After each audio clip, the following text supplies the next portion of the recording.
Thank you so much for joining me today. We're going to continue working with Tarot's Minor Arcana, specifically the number 7. And we'll go through each of the suit cards of 7 and talk about their specific meaning. This chart that I created, it is to help us remember the aspects of each one of the suits and the elements that represent each suit, the different flavors of the suits. And also at the top of the chart, there are a couple of words just to help us remember what each individual card means. And I've been receiving several questions about reversals.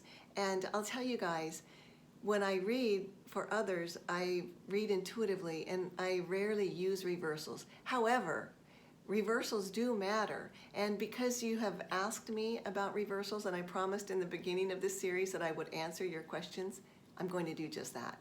So after this video, the next video that we do, which will be part 2 of this video, all about weaving stories with our number 7, I will begin using the reversed positions of the 7s as we weave our stories so that you can gain an understanding of the reversed cards.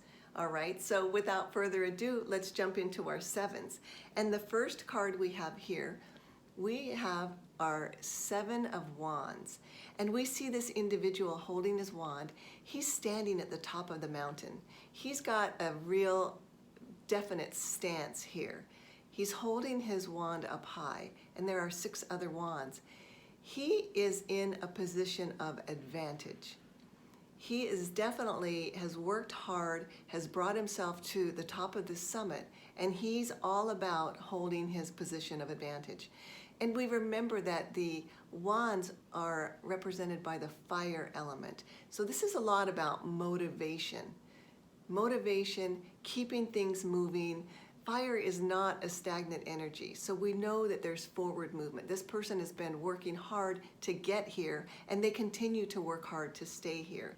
And we see that the 7 of Wands, its specific meaning is advantage. And depending on the cards that fall around this, it could be representing advantage physically, advantage in a home situation, advantage in finances or emotions. So 7 of Wands, all about a position of advantage and holding that position of advantage. And here we're looking at the 7 of Cups. There's a lot of illusion going on here, right? So you see this individual and he's looking at these cups.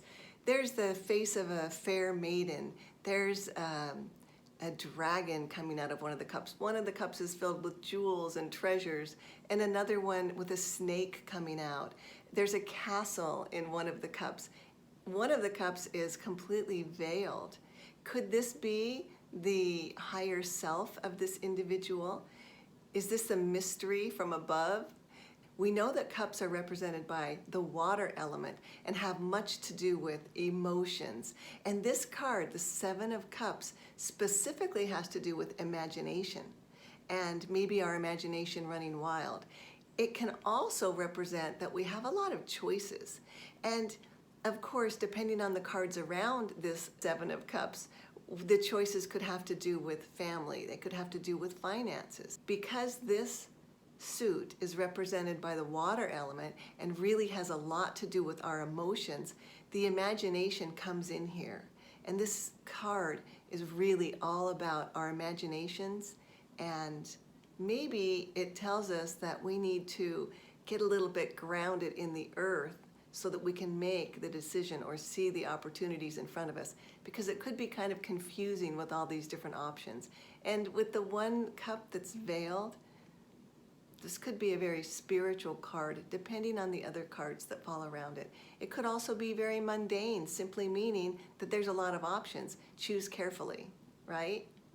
We move to the 7 of Pentacles, and Pentacles are represented by the earth element, and they generally have to do with our physical wealth, with our worldly wealth. And the 7 of Pentacles specifically has to do with business perspective or business. And because we know that 7s have to do with reflecting and evaluating, this individual, He's looking at his 7 pentacles, and he is evaluating kind of where to go with them or how to use them. And because this has to do with business perspective, he may be making some different choices about how to spend this money or how to invest this money. But this is really all about financial, business opportunities, investment, kind of growing those pentacles, right? The 7 of Swords, we know that swords are an air element. They have to do with mental activity and a lot of thought. And you see here, this individual, he's got 5 swords in his hands. He is literally sneaking away, looking over his shoulder. There's 2 more swords left.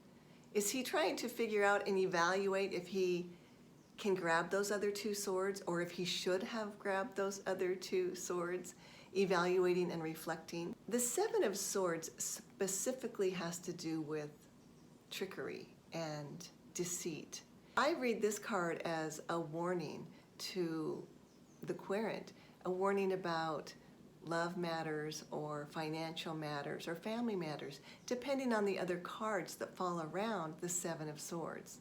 In our next video, we'll be weaving stories using our 7s, and like I said, specifically, we'll be using the reversed positions of the 7s as we weave our stories. So I want to thank you so much for joining me. If you haven't already, please subscribe and like and share, and I will see you in the next video.